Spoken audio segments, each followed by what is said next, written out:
പെണ്ണാള കൊടി കയറണ ധനഹ ഇടവകയിലെ പുണ്യാള ഇത് നമ്മുടെ വല്ലം ഫൊറോന പള്ളിയിൽ വേദപാരംഗതയായ വിശുദ്ധ അമ്മ ത്രേസ്യയുടെ തിരുനാൾ 2025 ഒക്ടോബർ 23 വ്യാഴാഴ്ച മുതൽ 26 ഞായറാഴ്ച വരെ. 23 വ്യാഴാഴ്ച പള്ളി വികാരി ഫാദർ സെബാസ്റ്റ്യൻ മാടശ്ശേരിയുടെ നേതൃത്വത്തിൽ കൊടിയേറ്റ്. 24 വെള്ളിയാഴ്ച ഓഹരി നെയ്യപ്പം ചുടൽ. 25 രാവിലെ വിശുദ്ധ അമ്മ ത്രേസ്യയുടെ തിരുസ്വരൂപം എഴുന്നള്ളിച്ചു വയ്ക്കൽ. തുടർന്ന് 9:30 മാർ ആന്റണി കരിയിൽ പിതാവിന്റെ നേതൃത്വത്തിൽ ആദ്യാക്ഷരം കുറിക്കുന്നു. 4:30 വിശുദ്ധ കുർബാനയും അങ്ങാടി പ്രദക്ഷിണവും ആകാശവിസ്മയവും. 26 ഞായറാഴ്ച രാവിലെ 10 തിരുനാൾ കുർബാന. ശേഷം അങ്ങാടി പ്രദക്ഷിണം. വൈകിട്ട് 4 ആവിലാ സ്പർശം. പള്ളി ചുറ്റി പ്രദക്ഷിണം. രാത്രി 8 മെഗാ ഫ്യൂഷൻ. 8-ാം ഇടം 1-2 തീയതികളിൽ വിശുദ്ധ അമ്മ ത്രേസ്യയുടെ തിരുനാളിലേക്ക് എല്ലാ വിശ്വാസികളെയും ക്ഷണിക്കുന്നു.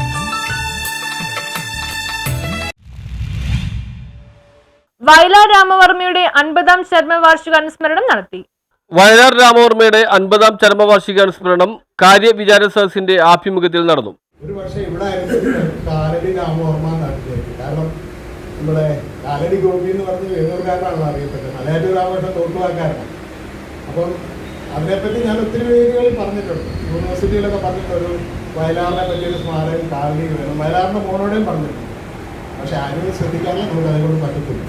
അപ്പോൾ വയലാർ ശരിക്കും എറണാകുളം ജില്ലക്കാരനാണ്. മാത്രമല്ല അദ്ദേഹം പെരിയാറിനെ അദ്വൈതത്തെക്കുറിച്ച് ബോധപരമായിട്ട് എഴുതി. അപ്പോൾ ഏതാണ്ട് 50കളുടെ 55 കാലഘട്ടത്തിൽ 10, 35, 30, 27, 28 വയസ്സിൽ കൂടെ സിനിമാലോകത്തേക്ക് വരുന്നത്. ആദ്യത്തെ ഗാനം എന്ന് പറയുന്നത് 1956 കൂടപ്പിറപ്പ് എന്ന ചിത്രത്തിലെ ഒരു ഗാനമാണ്. ആ ഗാനം ഇപ്പോഴും ഹിറ്റാണ്.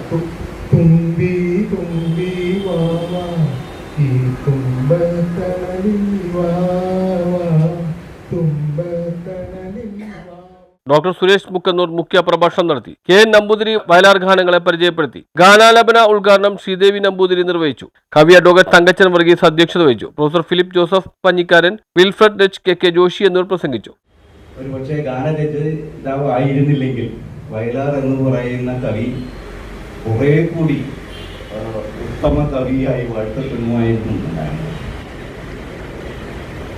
ഏതായാലും ജനഹൃദയങ്ങൾ, കോടിക്കണക്കിന് ജനങ്ങൾ സമകാലീന ജീവിതത്തിലും പിന്നീടുമൊക്കെ ഇനി വരും തലമുറകളിലൊക്കെ വയലാർ വാഴ്ത്തപ്പെടുന്നത് ഈ ഗാനരചയിതാവ് എന്നുള്ള നിലയിൽ തന്നെയായിരിക്കും.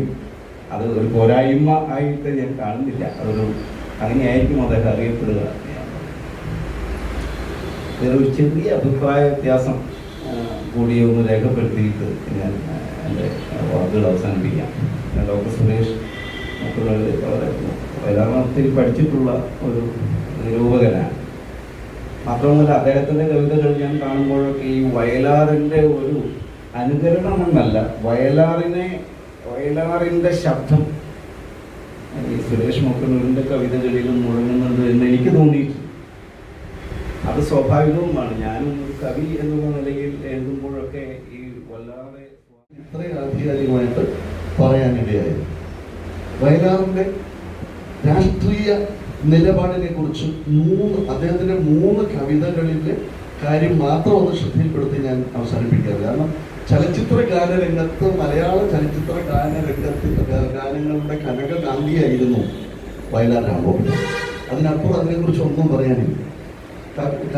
കവിതകളെ കുറിച്ച് പറയുമ്പോൾ 1962 ഇന്ത്യ ചൈന യുദ്ധം നടക്കുമ്പോഴാണ് അദ്ദേഹം ആദ്യമായിട്ട് ചൈനയ്ക്കെതിരെ പറയാനിടയത്. അതിനുശേഷം അദ്ദേഹത്തിന്റെ നിലപാട് തന്നെ എന്താണ്? News bureau, Kalady.